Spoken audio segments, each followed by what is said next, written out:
بسم اللہ الرحمن الرحیم۔ السلام علیکم۔ حضرت سیدنا ابو طلحہ رضی اللہ تعالیٰ عنہ کا بیٹا جو کہ حضرت سیدنا ام سلیم رضی اللہ تعالیٰ عنہ کے بطن سے تھا، وہ فوت ہو گیا۔ حضرت سیدنا ام سلیم رضی اللہ تعالیٰ عنہ نے تمام گھر والوں سے کہا کہ جب تک میں ابو طلحہ کو بیٹے کی وفات کا نہ بتاؤں اس وقت تک کوئی بھی انہیں اس کے متعلق نہ بتائے۔ جب حضرت سیدنا ابو طلحہ رضی اللہ تعالیٰ عنہ شام کو گھر تشریف لائے تو حضرت سیدنا ام سلیم رضی اللہ تعالیٰ عنہ نے انہیں رات کا کھانا پیش کیا، اور جب آپ رضی اللہ تعالیٰ عنہ کھانے سے فارغ ہو چکے تو حضرت سیدنا ام سلیم رضی اللہ تعالیٰ عنہ نے ایسا بناؤ سنگار کیا کہ اس سے پہلے کبھی نہ کیا تھا۔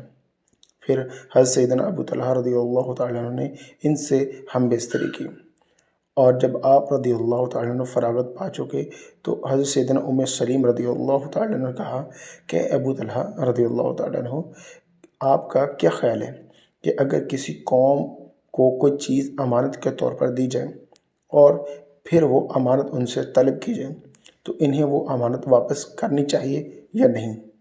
آپ رضی اللہ تعالیٰ عنہ نے فرمایا انہیں ضرور وہ امانت ادا کرنی چاہیے۔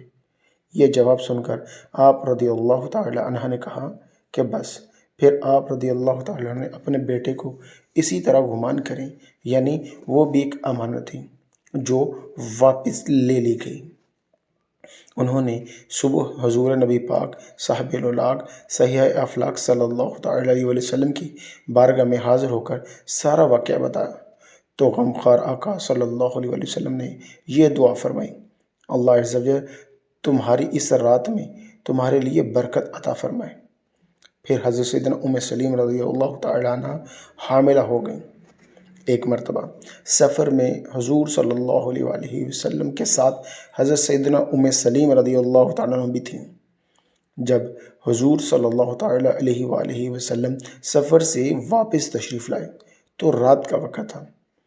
آپ صلی اللہ تعالیٰ علیہ وسلم سفر سے واپسی پر رات کو مدینے میں نہ جاتے۔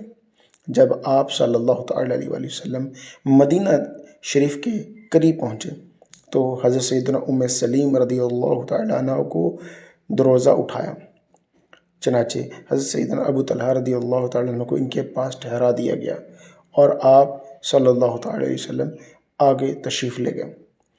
حضرت سیدنا ابو طلحہ رضی اللہ تعالیٰ نے بارگاہ خداوندی میں عرض کی، اے میرے پروردگار عز و جل، تو خوب جانتا ہے میں تو اس بات کو پسند کرتا ہوں کہ جب مدینہ طیبہ سے نکلوں تب بھی تیرے محبوب صلی اللہ علیہ وآلہ وسلم کا ساتھ ہو، اور جب مدینہ منورہ میں داخل ہوں تب بھی تیرے محبوب صلی اللہ تعالیٰ علیہ وسلم کی رفاقت نصیب ہو۔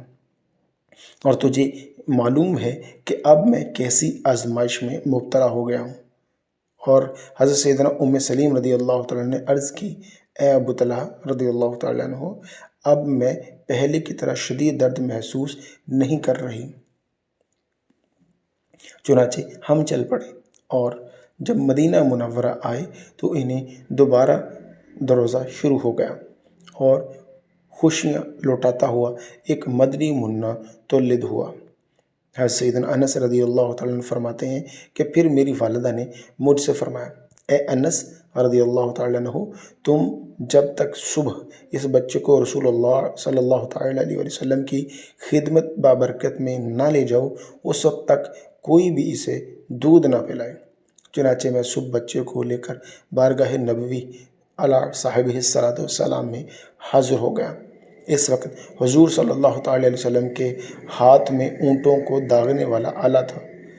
آپ صلی اللہ تعالیٰ علیہ وآلہ وسلم کی نظر عنایت جب مجھ پر پڑی تو استفسار فرمایا، شاید ام سلیم کے ہاں بیٹے کی ولادت ہوئی ہے؟ میں نے کہا جی ہاں۔ پھر آپ صلی اللہ علیہ وآلہ وسلم نے وہ لوہے کا آلہ رکھ دیا۔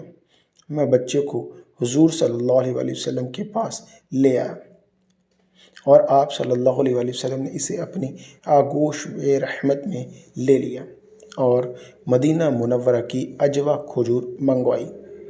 آپ صلی اللہ علیہ وآلہ وسلم نے اپنے دہنے اقدس میں لے کر چبائی۔